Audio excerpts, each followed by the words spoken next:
consistency in this seat, regardless if it's me or whoever it is in the future, that's going to start to build something where we can start to compete at these tournaments and have a good showing. Okay. So, like I said, when was the last time in which the women were, I guess you could say, successive or were made a little noise in this tournament? It's just being transparent. It's been a long time. I think Coach Gibb in 2019 did a really good job with the ladies, and I was able to pull out, I think, a win or two. But it's been a while since we've been competitive, right? And that's kind of the sentiments I've kind of put in here at camp. Is just like, hey, what we want to start doing is competing for a game, for competing for a half, competing for a quarter, competing for a possession, right? Every possession coming out and making the other team know we're there, right? Playing clean in the whistle, but just letting them know that we're out there and we're trying to compete. And as long as we do those things, I think we have an opportunity to to win a game, or have an opportunity to win a game, or put ourselves in that type of position, right? But it's been a while, but I think we're moving in the right direction. Yeah, which everything, just like anything else, always comes slowly but surely. Every little, like you said, possession, break it down to that, to where it's more understandable. So I'm sure that you have the ladies behind you, of course, the whole core behind you for the most part, men and women for the most part. So where are you from, Coach? I'm originally from Sheffield, Alabama. Okay, from Alabama. Who Yep. who, who are your professional teams We that don't you have follow? oh, we don't have professional teams in Alabama, but if I had to pick my favorite teams, so that NBA would be. I'm a Sixers fan. Oh my. And oh yeah, it's been rough, and James Harden doing us pretty dirty right now. But we Real gonna make it do what it do. So Big T with his lunch, doing greasy. James Harden. Shout out my yeah, yeah, he doing us pretty dirty right now. But we just gonna ride with Embiid, and hopefully Maxey turns a corner this year, and we can compete in the Eastern Conference. As far as other pro teams, NFL, I'm a Titans fan, so. Okay. Another one I get, what I'm saying, especially started Livis this weekend. That's whew. But in case, so you said, just like you just said, Max, he turned the corner. You talk about Embiid. Why did you mention Tobias Harris?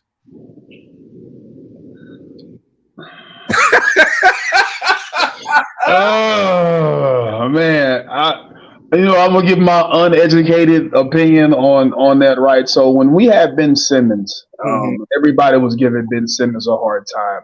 I kind of was focusing my direction and energy on Tobias Harris, because we knew what Ben Simmons was. He wasn't a jump shooter. He only could get downhill, and the fourth quarter he didn't really want the ball because he didn't want to shoot free throws, which is okay because he gave us a lot of other things. But I think Tobias Harris was the one that was really coming up, I guess, short, right? And that's me saying that he's a professional athlete. Obviously, he's 1,000 times better than I ever be. But just from what I was watching, right, it just was like Ben Simmons isn't the reason we were losing those games, in my opinion. When we had, I think the year we had Jimmy Butler, and then even the year after that, when we were super competitive, we were just falling short, right? And that's kind of what I thought the shortcomings were.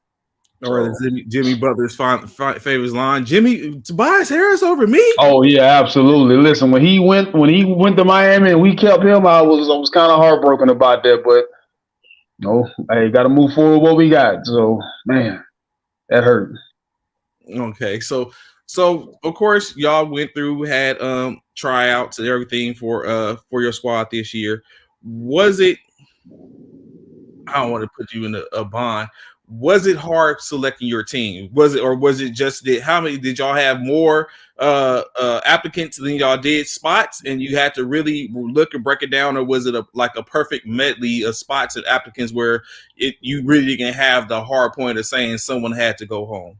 So we had a couple of extra applicants, because you only get 12 spots. Correct. But once we came in and I put the philosophy in and kind of our principles of how we're going to play the game of basketball in Columbus, it wasn't very hard to find those players that fit that system and that allow us to give us the best chance to compete. So once that we had a couple scrimmages. So once those started happening, those choices became easier.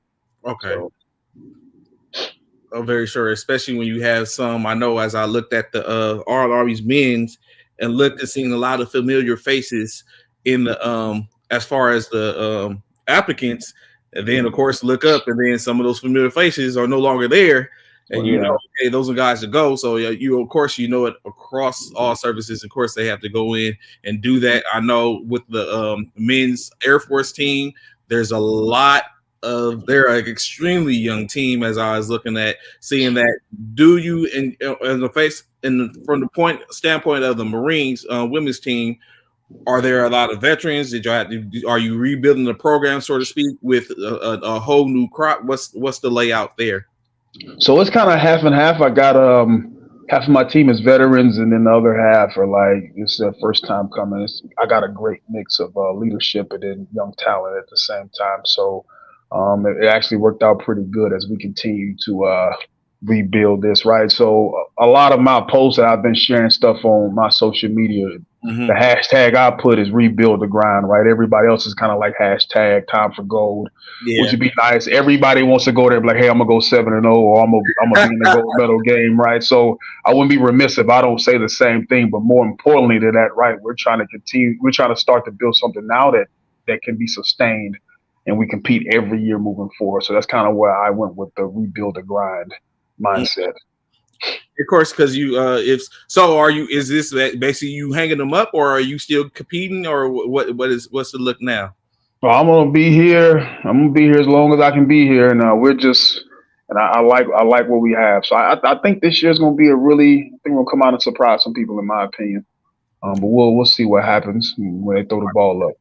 Are we? Of course, in state, like I said, everyone's got a plan so they get punched them out. So are we looking for more? Of course, we know, like I said, everyone wants to go for the most part, or even just a medal at some point. Or are you looking for? Is it moral victories, or are you like the hell with that? We want it all at the end of it, or so. There's positives you can take out of inexperience, right? But what I don't want to do is sit up here and pretend like I'm in a movie and say, hey, there's more victories, right? We want to come out and compete and try to win every game. The goal, I tell them, is, hey, 1-0 every day. Every day we play one game. So the goal is 1-0.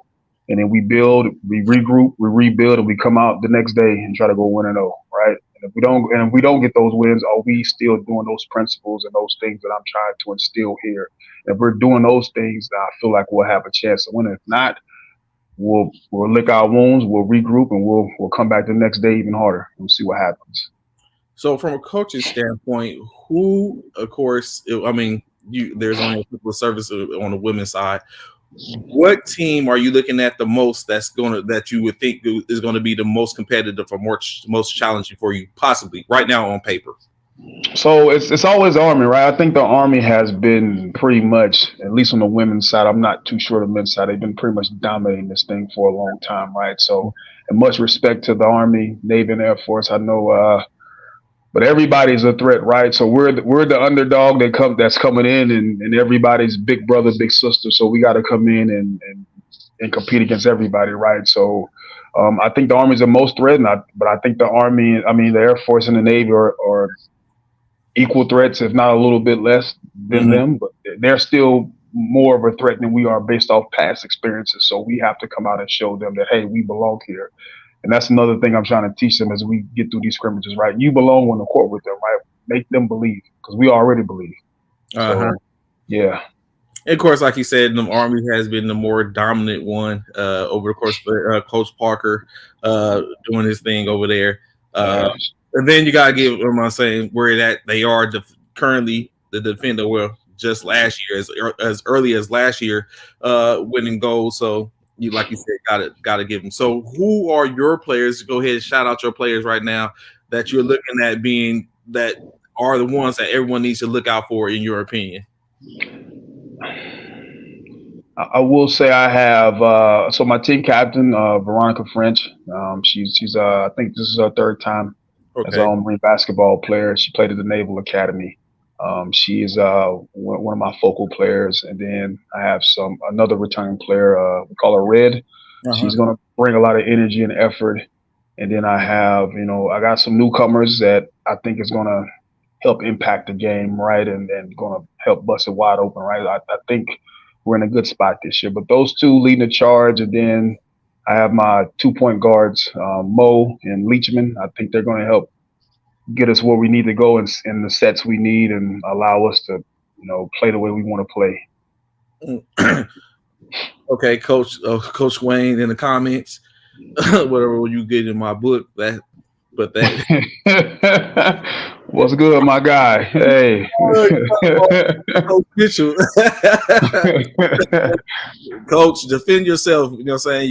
You have 10 minutes to get to answer that post. What's good, Coach Wayne? Good to see you information with us this morning. So real quick, before we get in furthermore a little bit, because I have a couple of questions as far as it. Interesting enough, last night, I'm currently down here in San Antonio, so just got here not too long ago. Last night, it was, I guess you could say, one of the largest, biggest games that were out there.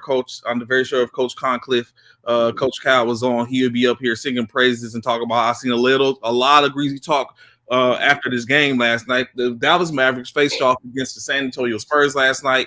With that means that we're going to get a chance to see the Victor Wembanyama face off, play an actual game for the first time, making his debut. It didn't go as planned. Of course, the Dallas got the victory 126-119. In state, Victor Wembanyama ended up finishing with 15 points in 23 minutes, as well as 5 rebounds, 2 assists, 2 steals, and a block. Of course, he did have to sit a lot because he had 5 personal fouls. He got in the game actually in the early in the fourth quarter. Correction, he got it in late in the third quarter. Picked up his 5th foul and had to sit down 1 second. Let's see.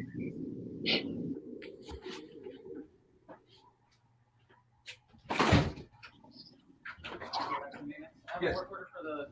Yes. Okay, so grab a couple stuff. All right, I called you out of the voicemail, but I have went to the wrong house. Okay, no problem. Oh, no problem.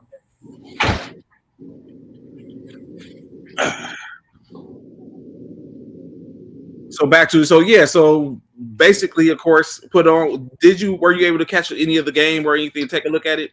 Yeah, I caught a good chunk of the game. My kind of takeaway from it was I think they still got to find themselves and how Wemby's going to fit in, right? So I think for that team, it's unless you're LeBron James, they're not used for rookies coming in being the number 1 option. So I think he just has to get used to the speed and pace. He looked really good in preseason. I think he's going to be fine. But I think Luka stole the show last night too because he had a very good game.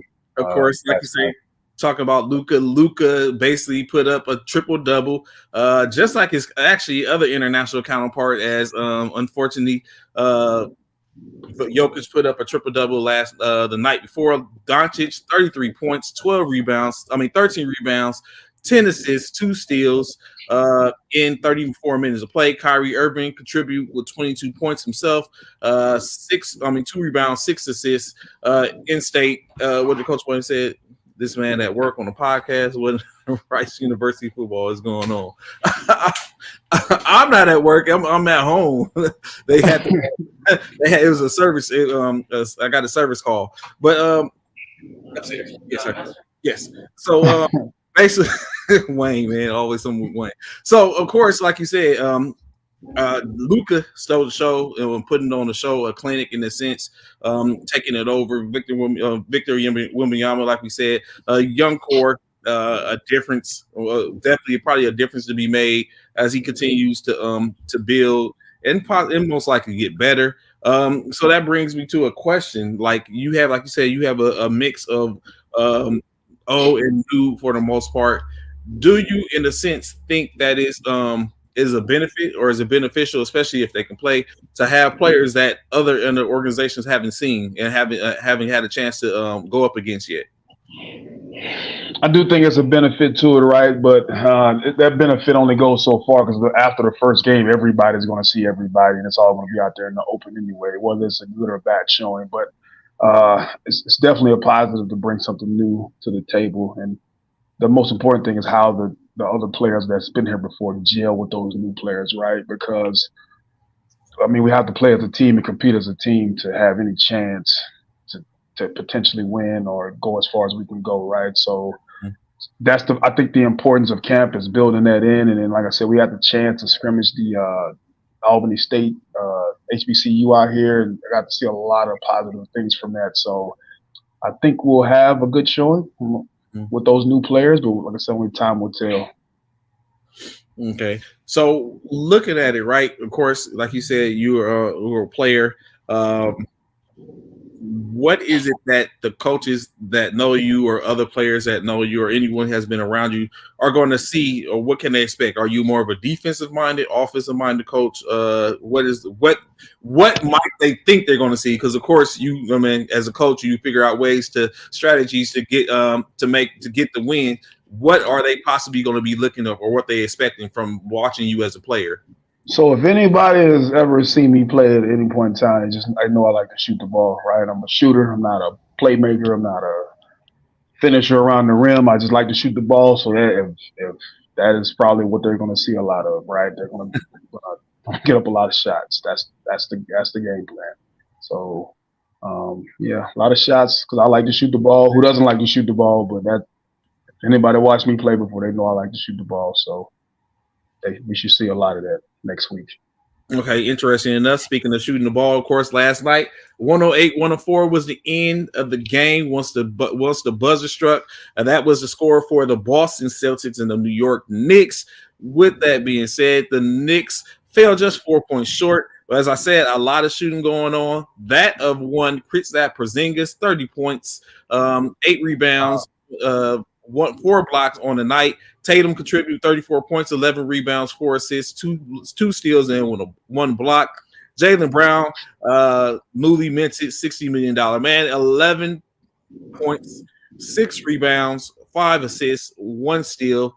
Of course, Drew Holiday, 9 points, 2 rebounds, 4 rebounds, 2 assists, and 3 blocks for them. Like I said, a lot of shooting going on. Jaylen Brown needs to hand his contract over to Porzingis.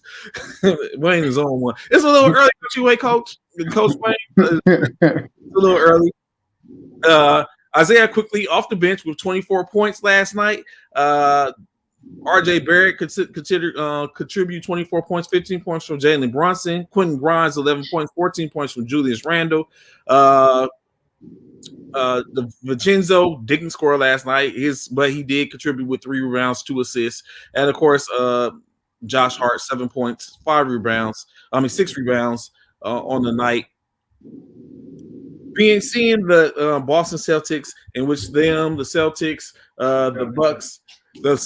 the Bucks are all expected to come out the East. I guess somewhere around there you have the 76ers that's in there.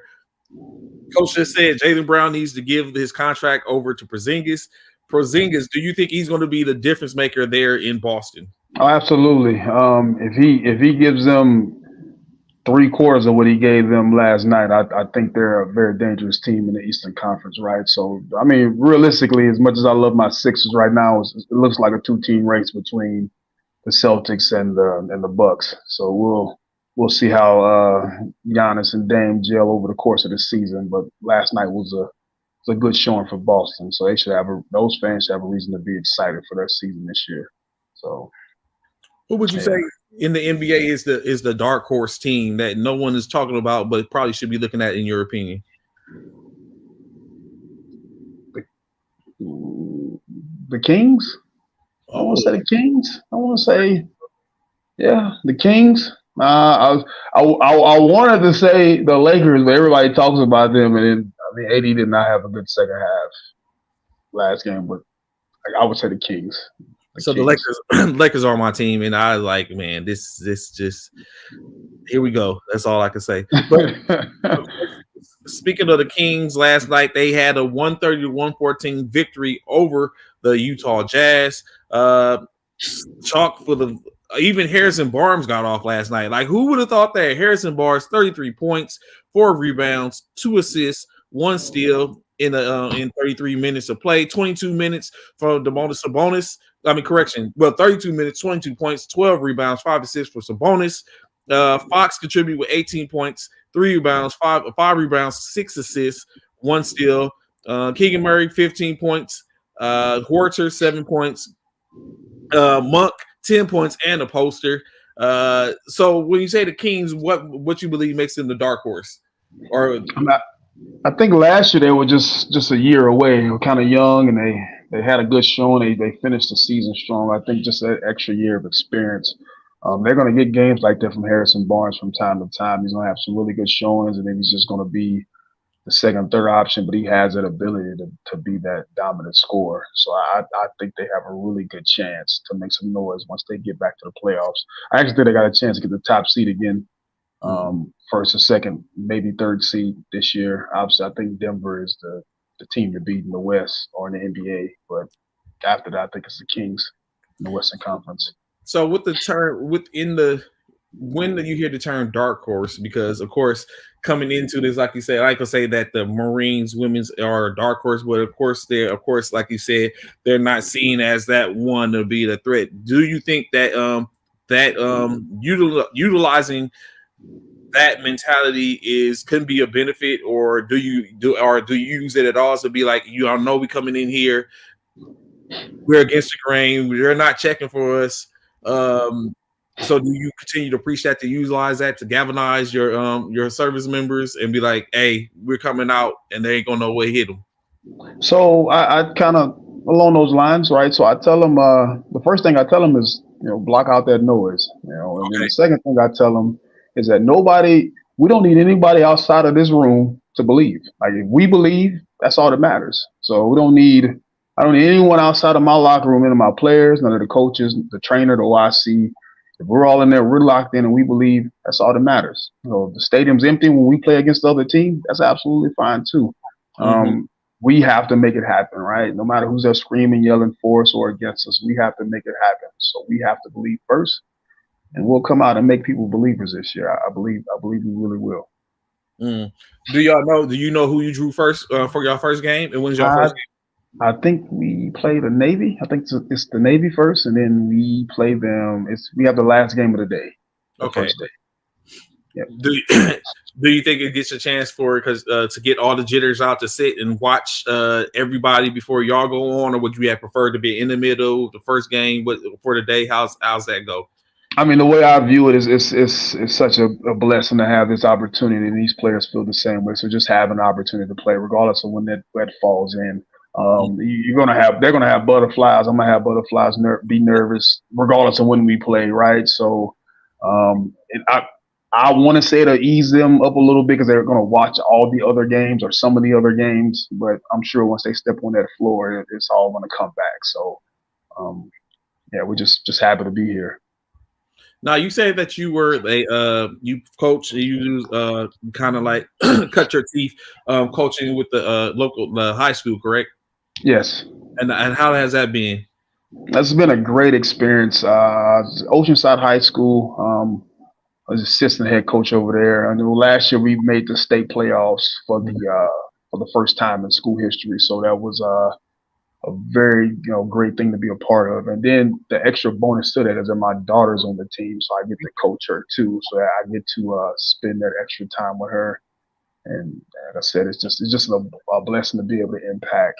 I didn't realize how much I would enjoy coaching as I do right now. So coaching these ladies out here and coaching the high school back in my duty station has been a blessing. So it's been a good experience.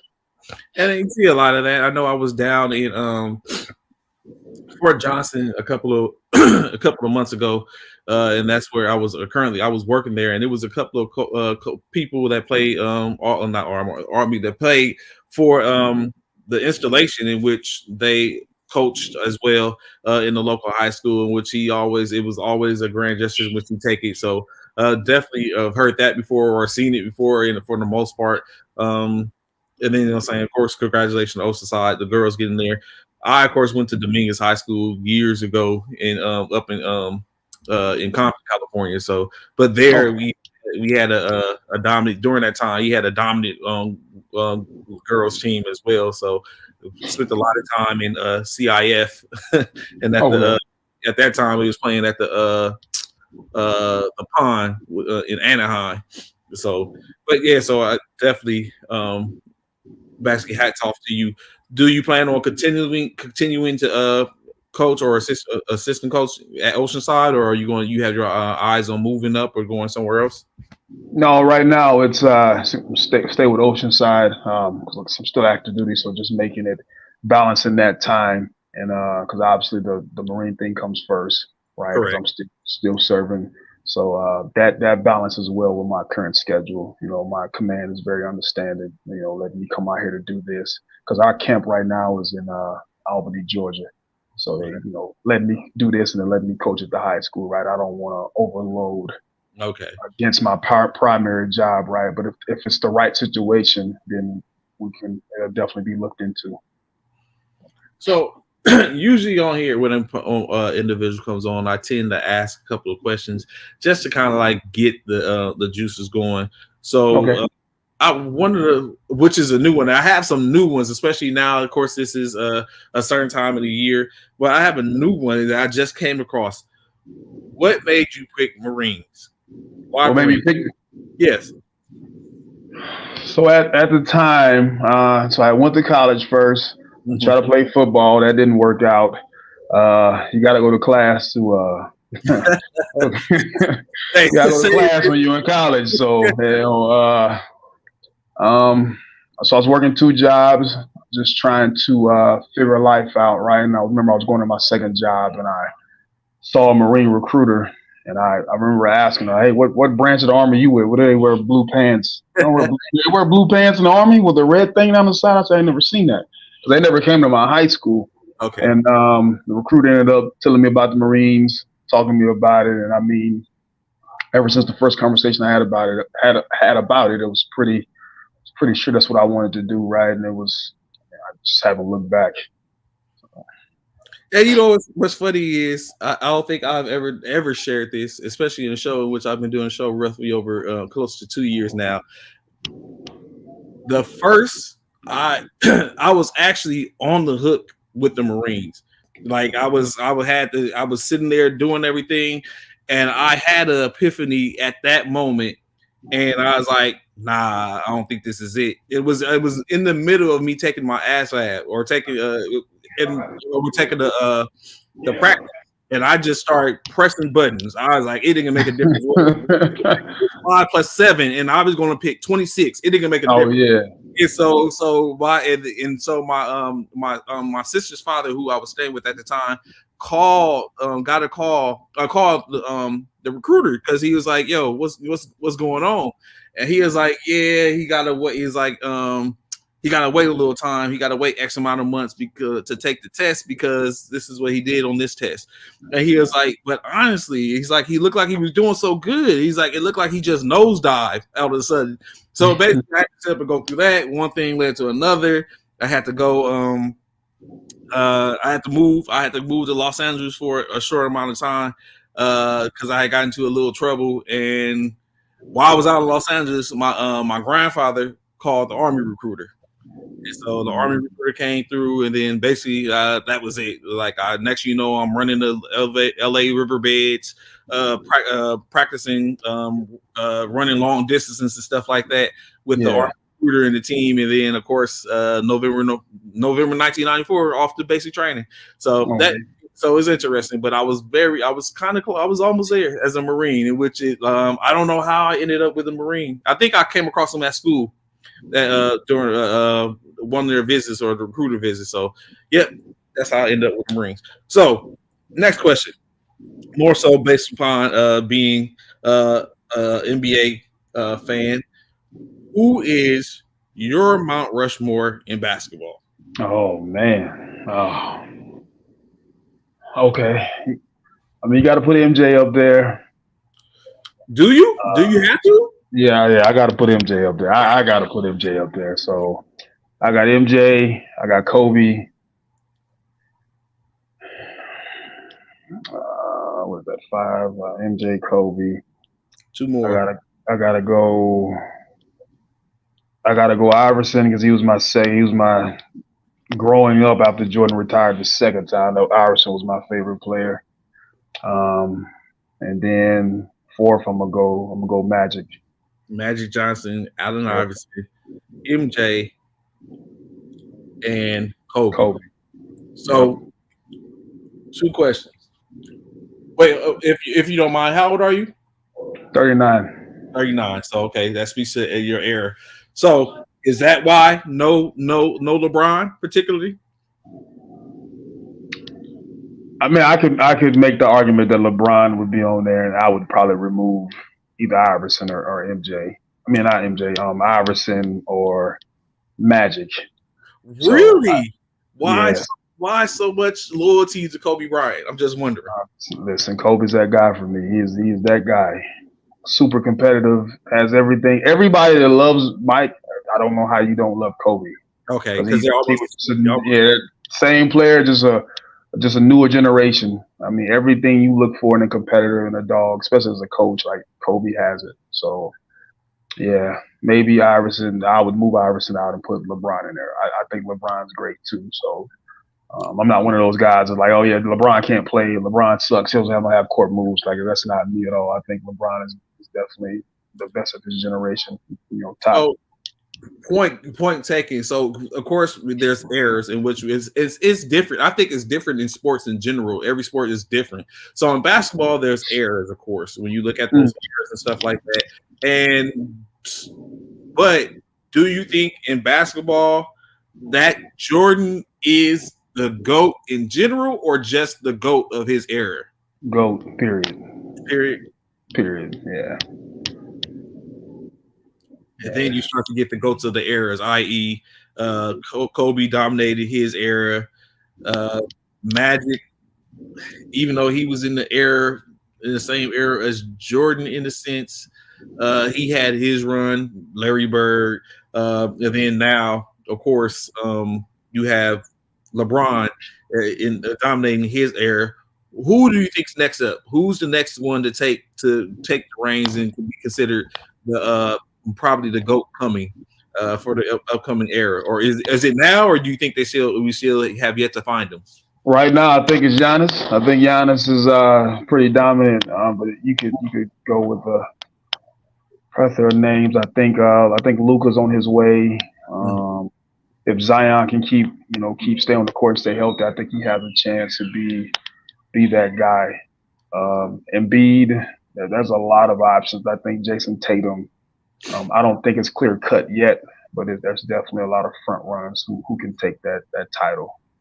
So it's unfortunate that Steph Curry and LeBron are in the same era, or KD. Honestly, when you look at it, maybe a couple of people, but they have to basically live in that shadow.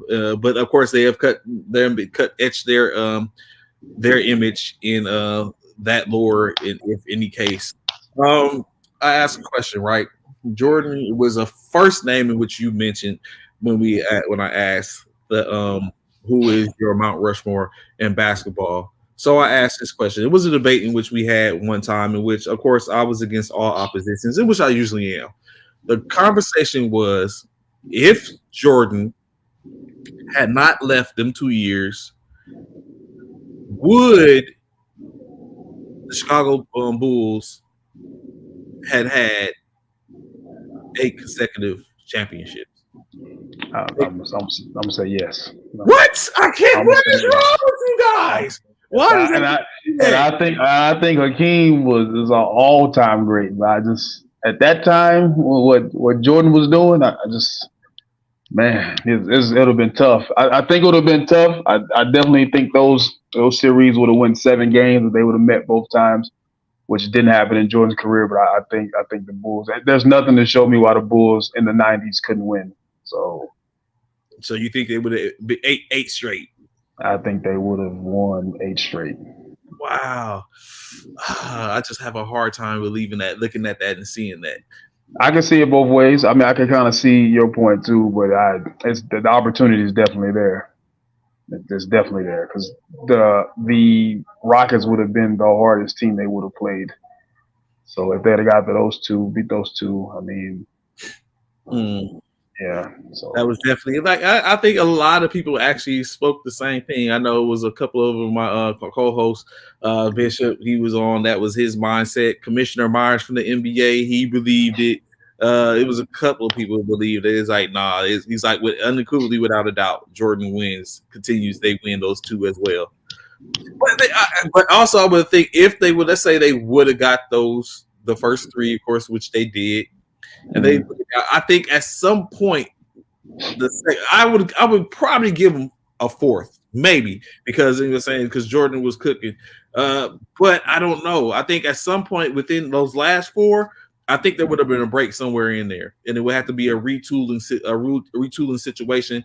I think what probably would have happened is what we see now of Scottie Pippen is probably what we would have started to see then, because people would have probably, yes, we're winning, but of course people start to feel a certain type of way about how they're winning or what their contribution is to winning. Of course, money starts to come into play.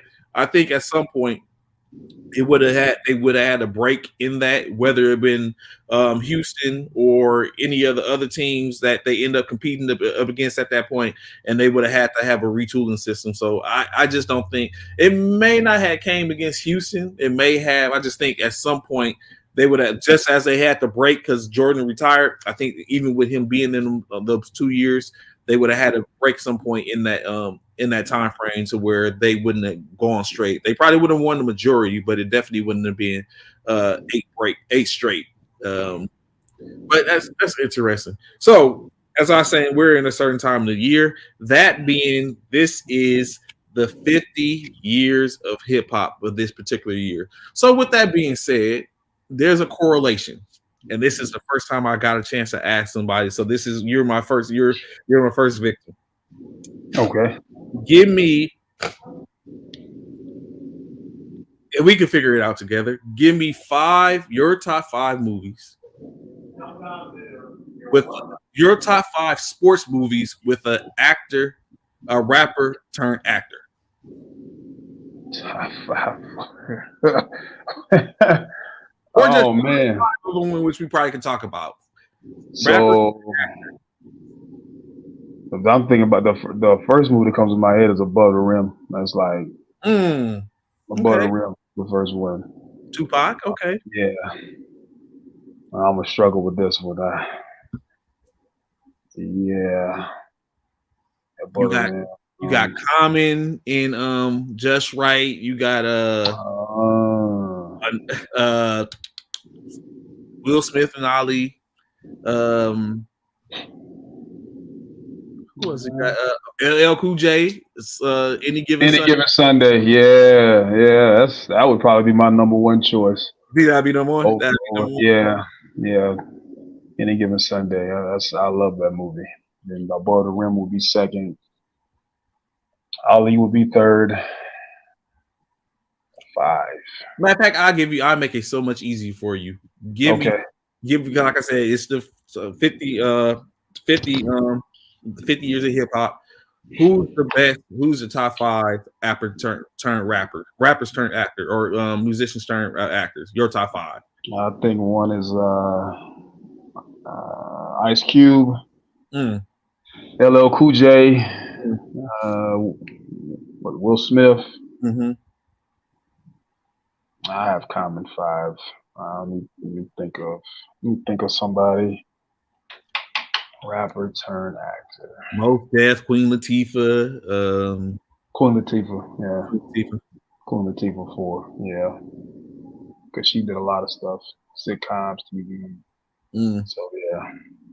That's interesting. Yeah, Ice Cube, LL Cool J, Will Smith, Queen Latifah. In that order? In that order. Wow, Ice Cube over Will Smith? Yeah, as far as like, so yeah.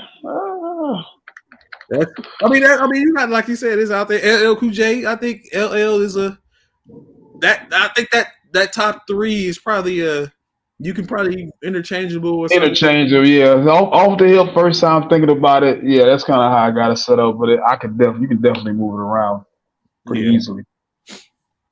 Yeah, I rock with that. I can see it. I mean, I think it's hard because, like I said, I'm being from that side of town. And of course, when you said Ice Cube, he's like, and I felt ashamed of myself because I was instantly thinking you was going to say Will Smith. But when you said Ice Cube, I was like, you know what? It's I mean, I don't know if Cube is as versatile as we seen Will Smith, but Yeah. Cube does have some in his own right, as LL does as well. So it just something just gotta take it. But like I said, interchangeable for the most part. So definitely appreciate you tapping in with us this morning, Coach. As like I said this morning, I got a couple of things I got to get to, so it was going to be roughly about an hour time frame. But I greatly appreciate you tapping in this morning. As we stated before, this coming weekend is a couple of days from the beginning of the armed service, all service basketball tournament, all Army, Navy, Marines, and Air Force, all competing, men's and women. Coach, before you get out here, any last words you want to say? I just want to say I appreciate your time and look forward to seeing everybody down in Columbus. Go Marines. And y'all heard it here. He said, go Marines. Opportunity for them to get it in. Of course, we'll be watching. Please enjoy our weekend. Today is Thursday. You got Thursday night football popping off tonight. NBA games popping off tonight. Just the day before the World Series. So a lot to be going on. We'll be checking in with y'all. As we say, be sure to tune in and find where you can watch. Maybe Kirk Perry's going to be so glad to gracious to put the live stream up so that way we'll be able to see the games here and there. Until then, we look forward to seeing y'all. We up out of here. Peace. Enjoy your day. Peace.